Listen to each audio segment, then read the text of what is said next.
Guys, நம்ம இன்னைக்கு இந்த வீடியோவில் எதை பற்றி பார்க்க போகிறோம் அப்படின்னா, சிஎம்ஏ ரிசல்ட்ஸ் வந்தாச்சு.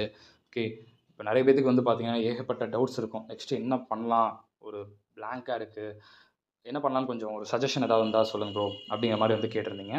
ஓகே, ஸோ அதை பற்றி தான் இந்த வீடியோவில் வந்து நம்ம ஃபர்ஸ்ட் ஆஃப் ஆல் பார்க்க போகிறோம். அதுக்கு முன்னாடி நம்ம கிளாஸஸ் வந்து பார்த்தீங்கன்னா MK academy online live classes cost accounting subjects வந்து பார்த்தீங்கன்னா இன்னிலேருந்து கிளாஸஸ் வந்து ஸ்டார்ட் ஆகுது. இஃப் இன்கேஸ் யாருக்கும் கிளாஸஸ் நீடடாக இருந்துச்சுன்னா யூடியூப்பில் கமெண்ட் பண்ண வேண்டாம், இன்ஸ்டாகிராம் ஐடியில் எனக்கு வந்து பார்த்தீங்கன்னா மெசேஜ் பண்ணுங்கள். அதோட இது வந்து ஐடி வந்து நான் உங்களுக்கு கமெண்ட் செக்ஷனில் பின் பண்ணிடுறேன். தென் அதே மாதிரி உங்களுக்கு டெலிகிராம் லிங்க் கொடுத்துறேன், நீங்கள் அதில் ஜாயின் பண்ணிக்கோங்க. ஓகேங்களா? அதே மாதிரி லாஸ்ட் அட்டம்ப்டை கம்பேர் பண்ணும்போது நம்ம எம்கே அகாடமி இதில் வந்து பார்த்திங்கன்னா பாஸ் பர்சன்டேஜ் வந்து இந்த டைம் வந்து அதிகம் நம்ம கிளாஸஸ் ஸ்டூடெண்ட்ஸ். ஓகே, அதோட கிளிப்பிங்ஸ் வந்து பார்த்துக்கிட்டிங்க அப்படின்னா உங்களுக்கு பிக்ஸோட மார்க்ஸோட போட்டிருக்கேன். இன்கேஸ் அந்த வீடியோ நீங்கள் பார்க்கணும்னு பார்க்கலாம். ஓகே, இப்போது பாஸ் பண்ண எல்லாருக்குமே வந்து பார்த்துக்கிட்டிங்கன்னா கங்க்ராச்சுலேஷன்ஸ்ப்பா. சரிங்களா? பாஸ் பண்ண எல்லாருக்குமே வந்து பார்த்திங்கன்னா கங்க்ராச்சுலேஷன்ஸ். தென் இன்கேஸ் வந்து கிளியர் ஆகலை அப்படின்னா ஒன்றும் பிரச்சனை இல்லை, நெக்ஸ்ட் டைம் பார்த்துக்கலாம், ஒன்றும் ப்ராப்ளம் இல்லை. சரிங்களா? நல்லா ஞாபகிச்சுக்கோங்க ப்ரோ, நான் சூப்பராக பண்ணேன், எக்ஸாம் செம்மையாக பண்ணேன், பட் எனக்கு மார்க் கிடைக்கவே இல்லை. ஓகே, என்ன ப்ரோ பண்ணுறது, ரொம்ப செம்மையாக இருக்குது, கடுப்பாக இருக்கிற மாதிரி இருக்குது ப்ரோ அப்படிங்கிற மாதிரி இருந்துச்சுன்னா ஒன்றும் ப்ராப்ளம் இல்லை. நீங்கள் என்ன நினச்சிக்கோங்க தெரியுமா, இது உங்களோட மார்க் இல்லை அப்படின்னு நினச்சிக்கோங்க. ஏன்னா நான் முன்னாடியே சொல்லியிருக்கேன், 2018-19 அந்த டைம்லலாம் இன்டர் நான் பண்ணும்போது எனக்கு இதே தான் நடந்துச்சு. காஸ்ட் அக்கௌண்டிங்கில் என்னோட மார்க் வெறும் 16 மார்க் தான் கிடச்சிச்சு அந்த டைமில், 5 years பேக்கு. ஓகே, அப்போ அந்த டைமில் எனக்கு அவ்வளோ மார்க்ஸ் கிடச்சிச்சு. அதுக்கு அடுத்த அட்டம்ப்டில் வந்து பார்த்தீங்கன்னா எக்ஸம்ஷன். அப்போது நான் எக்ஸ்பெக்ட் பண்ண மார்க்குமே அந்த டைமில் 70, ஆனால் கிடைச்ச மார்க் வெறும் 16 தான். அப்போ நான் என்ன மீன் பண்ணேன் அந்த டைமில், என்ன நினச்சிக்கிட்டேன், என்ன நான் எப்படி பாசிட்டிவாக நான் திங்க் பண்ண வச்சுக்கிட்டேன். ரொம்ப சிம்பிள், நான் எஃபோர்ட் போட்டேன், எனக்கான மார்க் இது இல்லை, பிகாஸ் இது காம்படிட்டிவ் எக்ஸாம். ஸோ அப்படி இப்படி இருக்கும். ஸோ அதனால் பரவாயில்ல, எனக்கான மார்க் கிடைக்கிற வரைக்கும், நான் எஃபோர்ட் போட்ட மார்க் கிடைக்கிற வரைக்கும் நான் இங்கே தான் இருப்பேன் அப்படின்னு சொல்லி நான் வெயிட் பண்ணேன். சரிங்களா? ஸோ அதனால் எப்படி இருக்கக்கூடாது அப்படின்னு சொல்லி பார்த்தீங்கன்னா, நம்ம நெகட்டிவாக திங்க் பண்ணக்கூடாது. நடக்கும் அப்படிங்கிறத நம்ம பார்த்துக்கலாம், என்ன வந்தாலும் பார்த்துக்கலாம் அப்படின்னு சொல்லி வெயிட் பண்ணியே ஆகணும். நான் அதை தான் நான் பண்ணேன். பரவாயில்ல, நான் எஃபோர்ட் போட்டு எனக்கான மார்க் வரல, இப்போ நான் இது பண்ணேன் அப்படின்னா நான் ஃபீல் பண்ணக்கூடாது அந்த இடத்துல. எனக்கான மார்க் இது கிடையாது, இது என்னோட ரிசல்ட் இல்லை அப்படின்னு சொல்லி நான் திங்க் பண்ணேன். நான் நெக்ஸ்ட்டு ஃபோக்கஸ் பண்ண ஆரம்பித்தேன். அப்படி நான் ஃபோக்கஸ் பண்ணனால தான் என்னால் எக்ஸம்ஷன் எடுக்க முடிஞ்சிச்சு. உங்களாலையும் எக்ஸம்ஷன்ங்கிறது எடுக்க முடியணும். சரிங்களா? அதை ஃபஸ்ட்டு நீங்கள் நல்லா ஞாபகம் வச்சுக்கோங்க. ஓகே, தென் இது மோட்டிவேஷன் வீடியோங்கிறது நான் ஸ்பெஷலாக வந்து உங்களுக்கு தனியாக வந்து இண்டிவிஜுவலாக நான் வீடியோ போடுறேன். ஏன்னா நிறைய பேர் அதையும் கேட்டிருந்தீங்க. அதுக்கான வீடியோ இப்போ நம்ம இதில் சொல்ல வேண்டாம், வீடியோ ரொம்ப லென்த்தியாக போயிடும். அது நம்ம செப்பரேட்டாக பார்க்கலாம். இப்போது இதில் நெக்ஸ்ட்டு என்ன பண்ணுறது அப்படிங்கிற டவுட்ஸ் இருக்கு இல்லையா? இப்போ குரூப் 1 வந்து நீங்கள் கிளியர் பண்ணியிருப்பீங்க. ஓகே, அப்படின்னா இப்போ இருக்கக்கூடிய ஷார்ட் டேர்ம் அப்படின்லாம் கிடையாது, இது நிறையவே இருக்குது டைமு. February 13 தான் ஆகுது. ஸோ நல்லாவே டைம் இருக்குது உங்களுக்கு. ஷார்ட் டேர்ம்லாம் கிடையாது, இது நல்லாவே டைம் இருக்குது. தாராளமாக நீங்கள் நல்லாவே ப்ரிப்பேர் பண்ணி சூப்பராக வந்து கிளியர் பண்ண முடியும். ஓகேங்களா? So you don't worry. Group 1 clear ஆகிடுச்சு ப்ரோ அப்படின்னா கங்க்ராச்சுலேஷன்ஸ். குரூப் 2க்கு அடுத்த கிளாஸஸோ இல்லை செல்ஃப் ஸ்டடியோ இல்லை நீங்கள் என்னன்னாலும் சரி ப்ரிப்பரேஷன் அப்படிங்கிறது நீங்கள் பண்ண ஆரம்பிச்சிருங்க. சரிங்களா? இல்லை எனக்கு குரூப் 2 கிளியர் ஆச்சு ப்ரோ, இப்போ நான் குரூப் 1 இருக்குது, பயமாக இருக்குது, முடிக்க முடியுமா என்னன்னு தெரிலன்னு, அப்போலாம் கிடையாது, டைம் நல்லாவே இருக்குப்பா. தாராளமாக நீங்கள் இப்போ இருந்து ஆரம்பிச்சிங்கன்னா கூட கரெக்டாக மே மந்த்துக்குள்ளே நீங்கள் சாலிடாக முடிச்சிட முடியும், ஒன்றும் ப்ராப்ளம் இல்லை. இல்லை எனக்கு பயமாகவே இருக்குது, கிளாஸஸ் வேணும் அப்படின்னு நீங்கள் நினச்சிங்கன்னா தாராளமாக நம்மக்கிட்ட குரூப் 1 இருக்குது, குரூப் 2 இருக்குது. கிளாஸஸ் வந்து நீங்கள் தாராளமாக நம்ம அதாவது குரூப் 2 பொறுத்த மட்டும் கார்பரேட் அக்கௌண்டிங் கிளாஸஸ் தவிர எல்லா கிளாஸஸ் நம்மக்கிட்ட நீங்கள் ஆன்லைன் லைவ் அட்டன் பண்ணிக்கலாம். குரூப் 1 பொறுத்த மட்டும் ஃபினான்ஷியல் அக்கௌண்டிங் தவிர எல்லா கிளாஸஸ் நீங்கள் நம்மக்கிட்ட ஆன்லைன் அட்டன் பண்ணிக்கலாம். ஓகேங்களா? That's all. இன்கேஸ் உங்களுக்கு ரொம்ப பயமாக இருந்துச்சு, பதட்டமாக இருந்துச்சு, என்ன பண்ணன்னு தெரிலன்னா நீங்கள் அந்த மாதிரி பண்ணிக்கோங்க. ஓகே, சரி.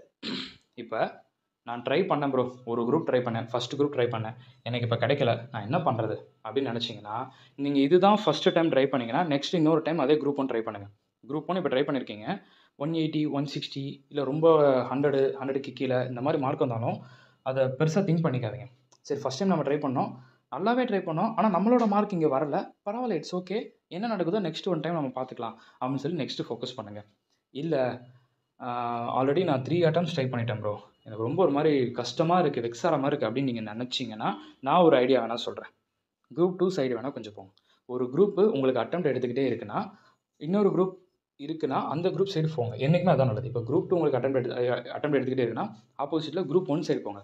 இல்லை குரூப் 1 அட்டெம்ப்ட் எடுத்துகிட்டே இருக்குன்னா ஆப்போசிட்டில் அடுத்த குரூப் 2 சைடு போங்க. இது எதுக்காகனா உங்களோட ரிலாக்ஸேஷனுக்காக. நிறைய பேர் என்ன பண்ணுவாங்கன்னா இந்த மாதிரி பண்ணுவாங்க, ஒரு குரூப் 1 2 அட்டெம்ப்ட்ஸ் எடுத்துச்சுன்னா குரூப் 1 விட்டுட்டு அடுத்து குரூப் 2 சைடு ப்ரிப்பரேஷன் பண்ணுவாங்க. குரூப் 2 கிளிக் ஆகிடும், அப்போ அடுத்து அந்த சக்ஸஸோடு சேர்த்து குரூப் 1 அடுத்து ஆட்டோமேட்டிக்காக கிளிக் ஆகிடும். இந்த மாதிரி நிறைய பேருக்கு வந்து பார்த்திங்கன்னா நடக்கும். இப்படி பண்ணுறதுங்கிறது பெட்டராக இருக்கும்.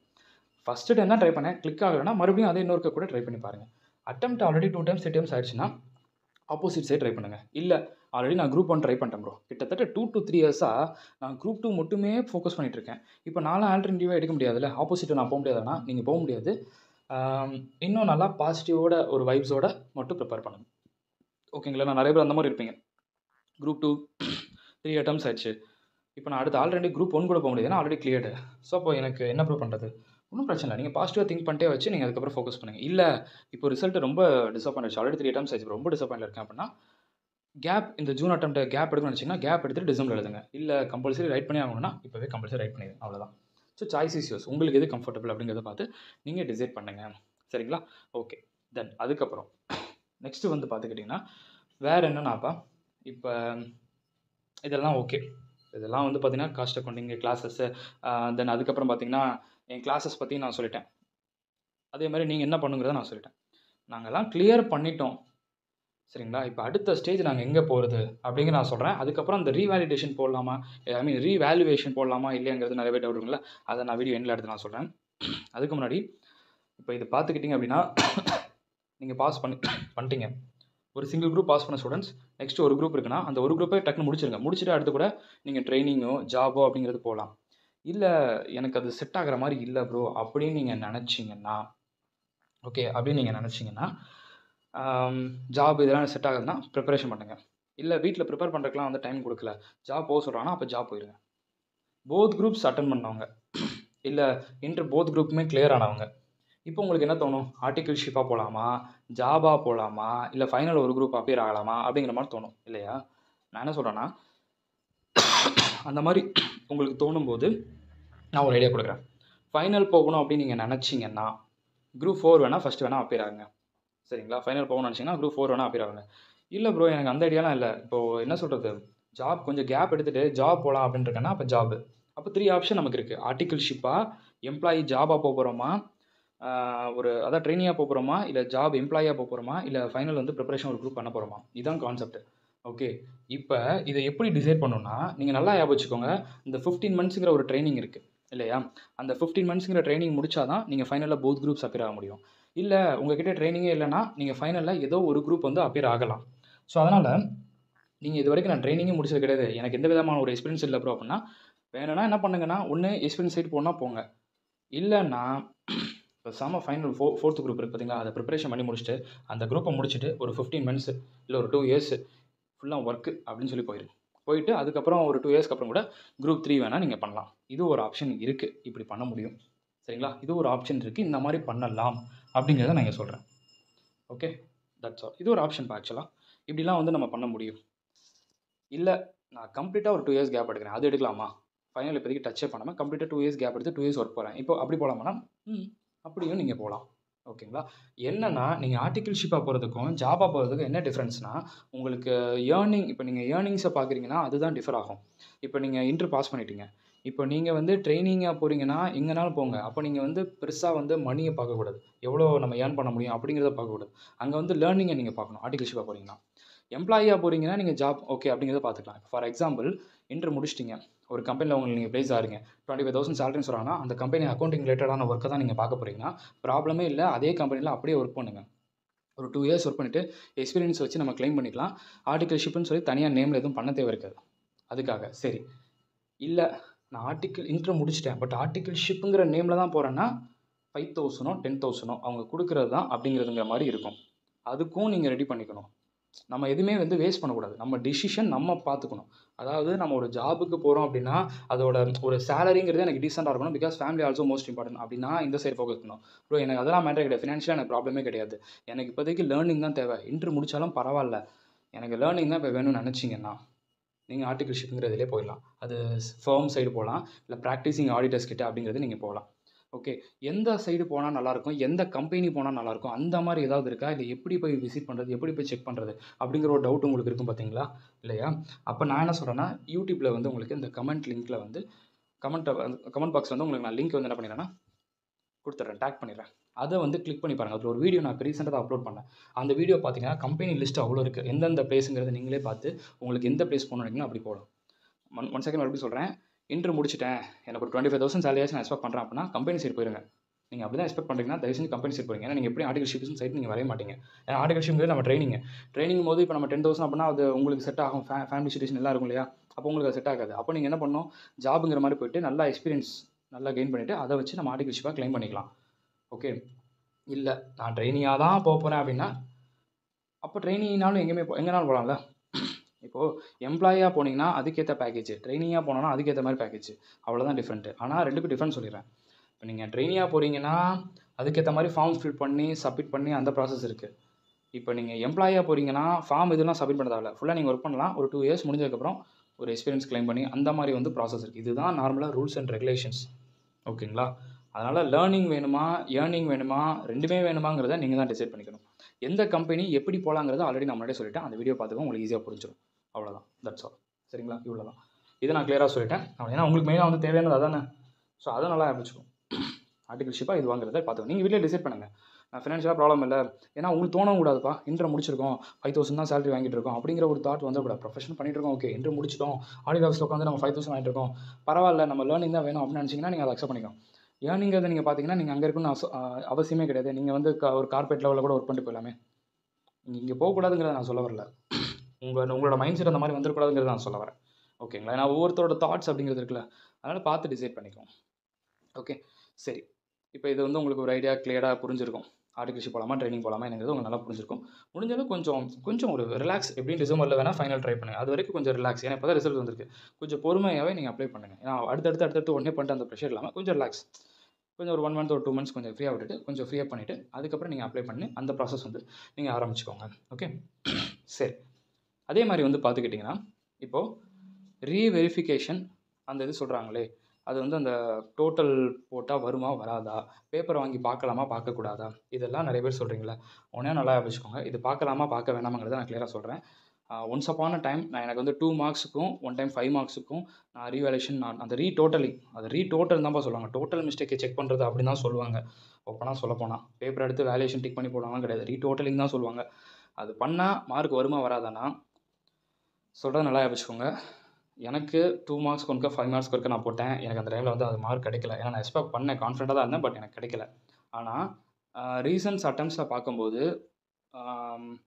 ஐ திங்க் பெங்களூரில் ஒரு ஸ்டூடெண்ட் வந்து பார்த்தீங்கன்னா 10 to 15 மார்க்ஸ் ஏதோ ஒன்று போட்டிருந்தாங்க. சென்னையில் ஒரு ஸ்டூடெண்ட்க்கு 10 to 15 மார்க்ஸ் போட்டிருக்காங்க அந்த டோட்டல் போட்டு. சரிங்களா? அதனால் வந்து அது போடலாம். ஆனால் it's depend upon full and fully நம்ம லக்கை பேஸ் பண்ணி தான் இருக்குது. அதை மட்டும் நான் சொல்லிடுறேன். ஏன்னா அந்த ஸ்டூடெண்ட்ஸுக்குலாம் வந்து ஃபெயிலுன்னு வந்துச்சு, நாட் கம்ப்ளீட்னு வந்துச்சு. அந்த ஸ்டூடெண்ட் அதுக்கப்புறம் அந்த ரீடோட்டலிங்க்கு அப்ளை 250 rupees ப்ளஸ் ஒரு 3 சப்ஜெக்ட்டுக்கு அப்ளை பண்ண நினைக்கிறேன். அப்ளை பண்ணி அதுக்கப்புறம் தான் வந்து பார்த்திங்கன்னா அந்த ஸ்டூடெண்ட்டுக்கு மார்க் வந்து அந்த மாதிரி தான் இதாச்சு. அதுக்கப்புறம் மார்க் வந்து அவங்க அமௌண்ட்டெல்லாம் ரீஃபண்ட் பண்ணிடுவாங்க. ஸோ ஓகே, அந்த மாதிரிலாம் நடந்துச்சு. ஸோ அதனால் வந்து நீங்கள் பண்ணலாமான்னா ட்ரை பண்ணி பாருங்கள். பட் எக்ஸ்பெக்டேஷன் ஓவராக வச்சிடாதீங்க, கான்ஃபிடென்ட்டாக வந்து இருந்துடாதீங்க. அவ்வளோதான் நான் சொல்கிறேன். வந்துச்சுன்னா அக்செப்ட் பண்ணிக்கணும். வரலையா இட்ஸ் ஓகே பரவாயில்ல நான் பார்த்துக்கலாம் அப்படின்னு அந்த ஒரு அக்செப்டன்ஸ் உங்ககிட்ட இருந்தால் போதும். ஐயோ வரலையே நான் ரொம்ப கான்ஃபிடென்ட் இருந்தேன் அந்த மாதிரி டிசப்பாயிண்ட் ஆகக்கூடாது. நீங்கள் வந்தால் அக்செப்ட் பண்ணிக்கணும், வரலனாலும் அக்செப்ட் பண்ணிக்கணும். Okay, that's all. சரிங்களா? அது எங்கே போய் பார்க்குறது, எப்படி பார்க்குறங்கிறத நான் சொல்கிறேன். அதே மாதிரி பேப்பர் வாங்கி பார்க்க முடியுமா ப்ரோ அப்படின்னா பேப்பர்ஸ் வாங்கி பார்க்கலாம். முன்னாடிலாம் பேப்பர்ஸ் வந்து பார்த்தீங்கன்னா போஸ்ட்டில் வந்து உங்களுக்கு சென்ட் பண்ணுவாங்க. இப்போ வந்து பார்த்துக்கிட்டிங்கன்னா உங்களுக்கு மெயில் வந்து பண்ணுற மாதிரி சொன்னாங்க. இப்போ என்னென்னா நீங்கள் ரொம்ப மார்க் எக்ஸ்பெக்ட் பண்ணேன் ப்ரோ, 75 எக்ஸ்பெக்ட் பண்ணேன், எனக்கு வெறும் 10 மார்க் தான் போட்டிருக்காங்க, இல்லை 9 மார்க் தான் போட்டிருக்காங்க அப்படின்னா தயவு செஞ்சு பேப்பர் வாங்கி பார்க்காதீங்க. என்னோடய பெஸ்ட்டு ஒரு இது, தயவு செஞ்சு பார்க்காதீங்க. பார்த்தீங்கன்னா உங்களுக்கு ரொம்ப டிசப்பாயிண்ட் ஆன மாதிரி இருக்கும். ஓகேங்களா? ஏன்னா நீங்கள் அவ்வளோ ஒஸ்ட்டாக ரைட் பண்ணலன்னு சொல்கிறீங்க. அந்த பேப்பரை தயவு செஞ்சு வாங்கி பார்க்காதீங்க. அது ஏன்னா சில விஷயங்கள் நம்ம டக்குன்னு ஓப்பனாக சொல்ல முடியாது. ஸோ அதனால தான் நான் சொல்கிறேன், ஓப்பனாக வந்து சொல்கிறேன் வேண்டாம். உங்களுக்கு ரொம்ப கஷ்டமாக ஃபீல் பண்ணுவீங்க. அதனால தான் சொல்கிறேன். பரவாயில்ல ப்ரோ, என்ன இருந்தாலும் பரவாயில்ல, எனக்கு அந்த ஒரு நான் பார்த்துக்கிறேன் அப்படின்னா நீங்கள் பாருங்கள். ஆனால் அந்த மார்க்கை வச்சு எனக்கு இவ்வளோ மார்க் இப்படி போட்டிருக்கீங்க, இது ஏன் இப்படி போட்டிருக்கீங்க, இதில் ஏன் இவ்வளோ கம்மி பண்ணிங்க, அதில் ஏன் இவ்வளோ கம்மி பண்ணிங்க, யார்கிட்டையும் எதுவுமே நீங்கள் கேட்க முடியாது. அதுதான். பேப்பர் வாங்கி பார்க்கணுன்னா பாருங்கள், தப்பு இல்லை. ஒரு 500 rupees ஆகும். சரிங்களா? இந்த ஆர்டிஐ அது இதுன்னு சொல்கிறாங்கல்ல, அதில் அப்ளை பண்ணுறது, அது அப்ளை பண்ணால் உங்களுக்கு அது ப்ராசஸ் ஆகும்னு சொல்ல முடியாது. அதுக்கு அஷூரன்ஸ் கொடுக்க முடியாது. வரும், வராமல் போகும். ஆனால் நான் சொல்கிற இந்த 250, 500 இருக்குல்ல, இது வந்து உங்களுக்கு கான்ஃபிடென்ட்டாக வந்து பார்த்துக்கிட்டிங்கன்னா பேப்பருங்கிறது வந்துடும். அதாவது பேப்பரை சொல்கிறேன் நான். ஆர்டிங்கிறது வந்து நம்ம அதில் சைட்டில் போய் அப்ளை பண்ணி கவர்மெண்ட் சைட்டில் போய் இதெல்லாம் அப்ளை பண்ணி ப்ராசஸ் பண்ணுறீங்களா, 10 rupees எவ்வளோ சம்திங் தான் சார்ஜ் பண்ணுவாங்க. அது வேறு, அது வெளியில் போய் நீங்கள் பண்ணுறது. இது தனியாக வந்து பார்த்துக்கிட்டிங்கன்னா நீங்கள் பண்ணுறது. இது நம்ம சைட்டில் வந்து பண்ணுறது. ஓகேங்களா? ட்ரை பண்ணி பாருங்கள். உங்களுக்கு மெயிலில் வந்து சென்ட் பண்ணுவாங்க, சும்மா பார்த்துக்கோங்க, அவ்வளோதான். ஆனால் நான் ஒன்றே ஒன்று சொல்கிறது அதுதான். 50 மார்க் எக்ஸ்பெக்ட் பண்ணேன், 40 மார்க் போட்டுருக்கானா பேப்பர் வாங்கி பாருங்கள், நோ இஷ்யூ. 70 மார்க் எக்ஸ்பெக்ட் பண்ணேன், 10 தான் வந்திருக்கு, 20 தான் வந்திருக்குன்னா பார்க்காதீங்க. அவ்வளோதான். உங்களுக்கு வந்து அத ஏன்னா நம்ம ப்ரொஃபஷனல் பண்ணுறோம். ஸோ அது அக்செப்டன்ஸ் அப்படிங்கிற ஒண்ணு இருக்கணும். பரவாயில்ல இட்ஸ் ஓகே பார்த்துக்கலாம் அப்படின்னு சொல்லி மட்டும் ஃப்ரீயா விட்டுட்டு நீங்க விட்டுருங்க. ஏன்னா அதுக்கு மேல நம்ம போனோம்னா நமக்கு தான் வந்து ஸ்ட்ரெஸ் ஆகி அடுத்த எக்ஸாம் நம்ம ப்ரிப்பேர் பண்ணாம என்னடா இது அப்படிங்கிற மாரி ஆயிடும். அதனால தான் நான் சொல்றேன். ஓகே. இத வந்து உங்களுக்கு ஒரு மோட்டிவேஷன் வீடியோவா நான் அத இன்னும் நெறைய எக்ஸ்ப்ளைன் பண்ணணும், ஷேர் பண்ணணும். அத நான் சொல்றேன். இப்போ நான் அந்த லிங்க் நீங்க அப்ளை பண்ணலாமா, வேணாமா அதெல்லாம் வந்து நான் இப்போ கிளியரா சொல்லிடுறேன். ஒரு 5 மினிட்ஸ் பார்க்கலாமா? இப்போ கூகுள்ல நீங்க என்ன பண்றீங்கன்னா, டைரக்ட்டா எக்ஸாம் அப்ளிகேஷன் போர்ட்டல்னு சொல்லி டைப் பண்ணிக்கோங்க. ஓகே. கூகுள்ல டைரக்ட்டாவே எக்ஸாம் அப்ளிகேஷன் போர்ட்டல்னு டைப் பண்ணிட்டு, டைரக்ட்டா அப்படியே சர்ச் பண்ணுங்க. சர்ச் பண்ணோனே இந்த டேட்டா எக்ஸாமினேஷன் வருதுல்ல, அத கிளிக் பண்ணிருங்க. கிளிக் பண்ணதுக்கப்புறம் வந்து பார்த்தீங்கன்னா, உங்களுக்கு ஒரு பேஜ் ஓப்பன் ஆகுதா? இதில ஆன்லைன் எக்ஸாம் அப்ளிகேஷன் ஃபார்ம்னு இருக்கா? இது வந்து பார்த்துக்கிட்டிங்கன்னா, நீங்க ஜூன் 2025 எக்ஸாம்ஸ் எழுதுறதுக்கு, நீங்க சிங்கிள் குரூப், போத் குரூப்னு சொல்லிட்டு எக்ஸாம் ஃபீஸ் வந்து பே பண்ணணும். அது இப்போ பண்ண தேவையில்ல. இன்னும் போர்ட்டல் வந்து பார்த்தீங்கன்னா, அது இன்னும் ப்ராசஸ் வந்து ஆகல. சரிங்களா? அது இனிமேல் தான் உங்களுக்கு ஃபர்தரா தான் இது பண்ணுவாங்க. இப்போதைக்கு வந்து பார்த்துக்கிட்டிங்கன்னா, உங்களுக்கு அது ஓப்பன் பண்ணல. அது ஓப்பன் பண்ணும்போது நம்ம பார்த்துக்கலாம். ஓகேங்களா? அது ஓப்பன் பண்ணும்போது நம்ம ஃபர்தரா இது பண்ணிக்கலாம். இப்போதைக்கு நம்ம ஓப்பன் பண்ணல. அது அப்டேட் ஓப்பன் ஆனதுக்கப்புறம் நான் வந்து சொல்றேன். அதனால வந்து யாரும் ஓப்பன் பண்ணிட்டு டேட் முடிஞ்சிருச்சு அப்படின்னு நீங்க நெனச்சுக்காதீங்க. ஓப்பன் பண்ணல. ஓகேங்களா? வெயிட் பண்ணுங்க. நெக்ஸ்ட் வந்து இப்போ அதிலேயே வந்து இது வந்து அப்ளை பண்றதுக்கு. எல்லாருமே அப்ளை பண்றதுக்கு. ஜூன்ல யாரெல்லாம் எக்ஸாம் எழுதுறீங்களோ அவங்களுக்கான ஒரு இது. இப்போ நம்ம இங்க என்ன பண்ண போறோம் அப்படின்னா, இதில procedure for verification of answer paper இருக்குல்ல, அது வந்துருங்களேன். இதில இங்க பாருங்க. அவங்க என்ன சொல்லியிருக்காங்க, அப்ளிகேஷன் ஃபார் சப்ஜெக்ட் வெரிஃபிகேஷன். அதாவது அவங்க சொல்றதெல்லாம் நல்லா பாருங்க. Only one application form to be filled up giving the choice of subject multiple or after அதாவது ஒரு ஸ்டூடெண்ட்டுக்கு ஒரு அப்ளிகேஷன் தான். ஓகே.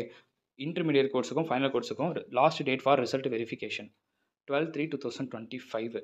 ஓகேங்களா? அப்போனா என்ன சொல்ல வராங்கன்னா, 1 மந்த் இந்த போர்ட்டல் ஓப்பன்ல இருக்கும். நீங்க எப்பனாலும் அப்ளை பண்ணி இது பண்ணிக்கலாம் அப்படின்னு சொல்றாங்க.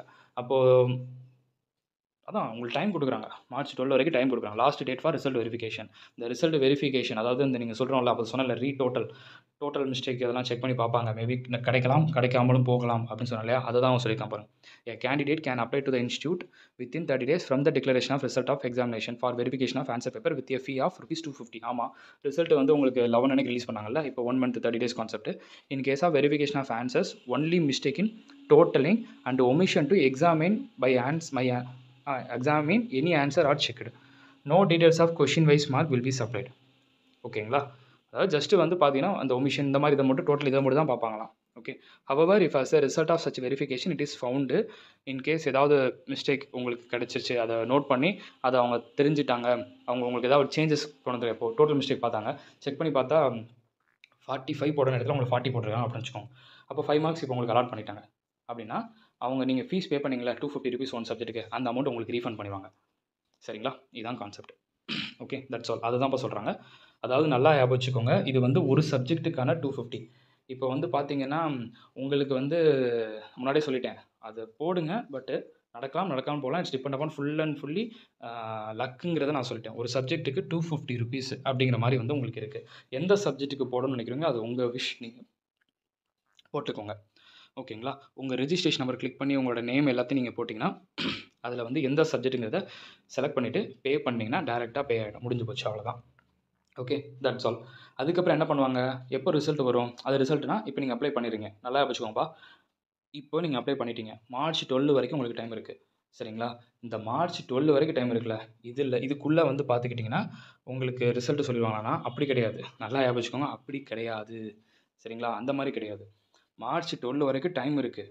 நீங்கள் இன்றைக்கி பே பண்ணலாம், நாளைக்கு பே பண்ணலாம், இல்லை மார்ச் 12 அன்றைக்கே கூட பே பண்ணலாம். ஓகே. அந்த மார்ச் 12க்கு அடுத்து மார்ச் 12 இருந்து ஏப்ரல் 10க்குள்ளே உங்களுக்கு வந்து இதுக்குன்னு சொல்லிட்டு ரிசல்ட் ரிலீஸ் பண்ணுவாங்க. ரீவெரிஃபிகேஷன் ரிசல்ட் அப்படின்னு சொல்லி ரிலீஸ் பண்ணுவாங்க. அந்த ரிலீஸ் அதில் என்ன மென்ஷன் பண்ணிப்பாங்கன்னா, நோ சேஞ்சுன்னு சம்டைம்ஸ் மென்ஷன் பண்ணுவாங்க. சம்டைம்ஸ் உங்களுக்கு எதுவும் மார்க் அலாட் பண்ணியிருந்தாங்கன்னா மார்க் அலாட் போடுவாங்க. நோ சேஞ்சுங்கிறது வந்து என்னென்னா, இப்போ மார்ச் 12 வரைக்கும் நீங்கள் அப்ளை பண்ணிக்கலாம் இந்த இதுக்கு. ஓகே. ஆஃப்டர் மார்ச் 12 இருந்து உங்களுக்கு ஏப்ரல் 10க்குள்ளே மேக்ஸிமம் வந்து பார்த்தீங்கன்னா உங்களுக்கு கொடுத்துருவாங்க. ரிசல்ட் மேக்ஸிமம் வந்துடும். இன்கேஸ் ஒரு எக்ஸாம்பிளுக்கு சொல்கிறேன், இந்த ரிசல்ட் வரலப்பா, ஏப்ரல் 10 வரைக்கும் வரல, எக்ஸாம் அப்ளிகேஷன் வேறு போர்ட்டல் ஓப்பன் ஆயிடுச்சு அப்படின்னு வச்சுக்கோங்க. எக்ஸாம் அப்ளிகேஷன் பண்ணணும் அப்படின்னா இப்போ என்ன பண்ணுறது அப்படின்னா, இன்ஸ்டியூட்டை தான் சொல்லியிருக்கேன் பாருங்க. அந்த ஒரு பாயிண்ட்டை சொல்லியிருக்கேன் பாருங்க. ஓகே. என்ன சொல்லியிருப்பாங்கன்னா, இன்கேஸ் வந்து நீங்கள் அப்கமிங் ஜூன் எக்ஸாமுக்கு ஆல்ரெடி எக்ஸாம் அப்ளிகேஷனையும் அந்த சப்ஜெக்ட்டுக்கு ஃபீஸ் பே பண்ணிட்டீங்கன்னா, அந்த அமௌண்ட் எல்லா அமௌண்ட்டும் சேர்த்து நீங்கள் பாஸ் ஆகிற பட்சத்தில் உங்கள் அமௌண்ட் ரீஃபண்ட் ஆகும். ஒரு எக்ஸாம்பிளுக்கு ஏன்னு ஒரு ஸ்டூடெண்ட் இருக்காங்க. இன்றைக்கி அந்த ஏ ஸ்டூடெண்ட் என்ன பண்ணுறாங்கன்னா, இந்த சப்ஜெக்ட்டில் வந்து ஏதோ 2 சப்ஜெக்ட்டுக்கு ஃபீஸ் அந்த ரீடோட்டலிங்காக ஃபீஸ் பே பண்ணிட்டாங்க. ஓகே. மார்ச் 12 வரைக்கும் அந்த ஸ்டூடெண்ட்க்கு ஏதாவது நடக்குமா? ஐ மீன் எதுவுமே இருக்காது. எதுவுமே இருக்காதுன்னா, ரிசல்ட்லாம் ரிலீஸ் பண்ண மாட்டாங்க. அது வரைக்கும் அப்ளிகேஷன் போர்ட்டல்ல இருக்கு. சரி, அப்ப அதுக்கப்புறம் இன்னொரு 1 மந்த் டைம் எடுத்து உங்களுக்கு அந்த ரிசல்ட் வந்து பப்ளிஷ் வந்து பண்ணுவாங்க. ஏப்ரல் 10க்குள்ள பண்ணுவாங்க. அதுக்குள்ள எக்ஸாம் அப்ளிகேஷன் பண்ணியே ஆகணும் அப்படின்னு இன்ஸ்டிடியூட்லேருந்து ஒரு மெயில் வருது. ஒரு சைட்ல நமக்கு அப்லோட் பண்ணிட்டாங்கன்னா, அப்ப என்ன பண்றது? அப்போ உங்களுக்கு டவுட் இருக்கும். என்னடா இது நமக்கு இன்னும் ரீவெரிஃபிகேஷன் ரிசல்ட்டும் வராம இருக்கு. நமக்கு இப்ப மார்க் போட்டிருப்பாங்களா? போட மாட்டாங்களா? இப்ப நம்ம இப்ப குரூப் 2 வந்து அப்ளை பண்ணணுமா? வேண்டாமா? அப்படிங்கிற ஒரு டவுட் உங்களுக்கு இருக்கும். அதுதான் இன்ஸ்டிடியூட் என்ன சொல்லியிருக்காங்கன்னா, நீங்க அப்ளை பண்றத நீங்க பண்ணி வச்சுக்கோங்க. இன்கேஸ் வந்து பாஸ் ஆயிருந்தீங்கன்னா, உங்களுக்கு நாங்க டோட்டல் மார்க் அடிஷனலா போட்டிருந்தோம்னா, உங்களுக்கு நாங்க உங்க அமௌண்ட்ட ரீஃபண்ட் பண்ணிருவோம்னு சொல்றாங்க. அவ்வளோதான். புரியுதுங்களா? ஓகே. இப்போ உங்களோட டவுட் அப்படி தானே இருக்கு. இப்போ ப்ரோ 5 மார்க் ப்ரோ. கிடைச்சிச்சுன்னா நான் குரூப் 2 கிளியர்டு ப்ரோ. அப்படிங்கிற மாரி இருக்கும். ஓகே. அப்போ இந்த டைம்ல உங்களுக்கு என்ன தோணுது? எக்ஸாம் அப்ளிகேஷன் போர்ட்டல்ல அப்ளை பண்ணுங்க அப்படின்னு இன்ஸ்டிடியூட்லேருந்து ஒரு அப்டேட் வந்துருச்சு. அப்போ நீங்க அந்த இடத்துல பண்ணலாமா? வேண்டாமான்னா, ஒரு லாஸ்ட் டேட்டுக்கு முந்தின நாள் வரைக்கும் வெயிட் பண்ணலாம். அதுக்குள்ள இந்த ரிசல்ட்ஸ் வந்துருச்சுன்னா பிரச்சனை இல்ல. அதுக்குள்ள ரிசல்ட் வரல அப்படின்னா, நீங்க எக்ஸாம் அப்ளை பண்றத பண்ணி வச்சுக்கோங்க. இன்கேஸ் உங்களுக்கு அந்த 5 மார்க்ஸ போட்டுட்டாங்கன்னா, எல்லா ஃபீஸும் உங்களுக்கு ரீஃபண்ட் ஆயிரும். ஓகேங்களா? இல்ல அப்டின்னா, நோ சேஞ்சுன்னு வச்சுக்கோங்களேன். உங்களுக்கு மார்க் எங்கேயுமே போடலன்னா, உங்களுக்கு ₹1 கூட அது ரிட்டர்ன் வராது. நோ சேஞ்சுன்னா உங்களுக்கு ₹1 கூட ரிட்டர்ன் வராது. சரிங்களா? எந்த அமௌண்ட்டும் உங்களுக்கு குடுக்க மாட்டாங்க. அவ்வளோதான். போனது போனது தான். அந்த மாரி இருக்கும். உங்களுக்கு ஏதாவது மார்க் போட்டாங்க அப்டின்னா, அந்த மார்க் போட்ட சப்ஜெக்ட்டுக்கு ரீஃபண்ட் வரும். ₹500 குடுத்து பே பண்ணியிருக்கீங்க 2 சப்ஜெக்ட்டுக்கு. ஒரு சப்ஜெக்ட்ல மார்க் போட்டிருக்கோம், ஒரு சப்ஜெக்ட்ல மார்க் போடலன்னா, போட்ட சப்ஜெக்ட்ல அந்த அமௌண்ட்டோட ஃபீஸ் உங்களுக்கு ரீஃபண்ட் ஆயிரும். இதான் கான்செப்ட். இப்ப எல்லாருக்கும் கிளியரா புரிஞ்சுச்சு இல்லையா? இத ப்ராசஸ் பண்ணிருங்க ஃபர்ஸ்ட்டு. இந்த ரிசல்ட் மார்ச் 12 வரைக்கும் அப்ளிகேஷனுக்கானது. இந்த ரிசல்ட் எப்படி பார்க்குறதுன்னா, இந்த இருக்கு பாருங்க. கீழ வெரிஃபிகேஷன் ரிசல்ட் இருக்கா? அத ஓப்பன் பண்ணீங்கன்னா, இப்போலாம் பார்த்துட்டு இருக்காதீங்க. யாரும் அப்ளை பண்ணதுக்கப்புறம் பார்க்காதீங்க. மார்ச் 12க்கெல்லாம் அப்புறம் தான் அவங்க ப்ராசஸே பண்ண ஆரம்பிப்பாங்க. அப்படிங்கும்போது கிட்டத்தட்ட மேக்ஸிமம் ஏப்ரல் 10ன்னு நான் டேட் சொல்லியிருக்கேன். அந்த டைம் தான் இது பண்ற மாரி இருக்கும். இதில பாருங்க procedure for obtaining certified photo copy of answer script. Bro நான் பேப்பர் ஃபோட்டோ காப்பி வந்து வாங்கி பார்க்கலான்னு இருக்கேன். பாருங்க, அதுக்கு வந்து டேட் குடுத்துருக்காங்க. 3/3/2025 அப்படின்னு சொல்லிட்டு. ஒரு சப்ஜெக்ட்க்கு வந்து பார்த்தீங்கன்னா, ₹500 சம்திங் வந்து சார்ஜ் பண்றாங்க. அதில கிளியரா சொல்லியிருக்காங்க பாருங்க. என்ன சொல்லியிருக்காங்கிறத கொஞ்சம் நல்லா நோட் பண்ணிக்கோங்க. சரிங்களா? உங்களுக்கு ஃபோட்டோ காப்பியா வந்து அவங்களுக்கு சென்ட் பண்ணுவாங்க. வித்தின் எந்த டேஸ் அப்படிங்கிறதையும் நமக்கு சொல்லிட்டாங்க. ஓகேங்களா? That's all. கொஞ்சம் முன்ன பின்ன வரும். இதுவும் அதே தான். ஏப்ரல் மந்த் வரலாம். இல்லன்னா ரொம்ப இயர்லியாவும் கூட உங்களுக்கு வரலாம். இது வந்து வாங்கி பார்க்கணும்னு நினச்சீங்கன்னா, 1 பேப்பருக்கு 1 சப்ஜெக்ட்டுக்கு ₹500. அது வந்து ரீட் டோட்டலிங். இது வந்து பார்த்தீங்கன்னா, பேப்பர்ஸ் காப்பீஸ் வந்து வாங்கி பார்க்கறது. ஸோ 2மே நான் உங்களுக்கு எக்ஸ்ப்ளைன் பண்ணிட்டேன். அதுனா என்ன அப்படின்ட்டு. இதுக்கப்புறம் டிசைட் பண்ணுறது நீங்க. உங்களுக்கு நான் எல்லாமே கம்ப்ளீட்டா நான் சொல்லிட்டேன். உங்களுக்கு நல்லாவே இப்போ நாலேட்ஜ் வந்திருக்கும். இதுனா என்ன, அதுனா என்னங்கிறது. ஓகே, ரிசல்ட்டையும் சொல்லிட்டேன். ஐ மீன் ரிசல்ட் அப்ளிகேஷனையும் சொல்லிட்டேன். அந்த வெரிஃபிகேஷனுக்கு. அது எங்க போய் பார்க்கணுங்கிறதையும் சொல்லிட்டேன். ஆன்லைன் எக்ஸாம் அப்ளிகேஷன் போர்ட்டல பத்தி சொல்லிட்டேன். காப்பி வாங்குறத பத்தியும் சொல்லிட்டேன். ஓகேங்களா? That's all. Wish you all the very best. கண்டிப்பா நெக்ஸ்ட் அட்டெம்ப்ட்ல தட்டுறோம், தூக்குறோம். அப்படிங்கிற மாரி மட்டும் உங்க மைண்ட்ல வச்சுட்டு, அப்படியே நீங்க அடிக்கடி நீங்க சொல்லிட்டே இருந்து போடுங்க. முயற்சி திருவினையாக்கும்.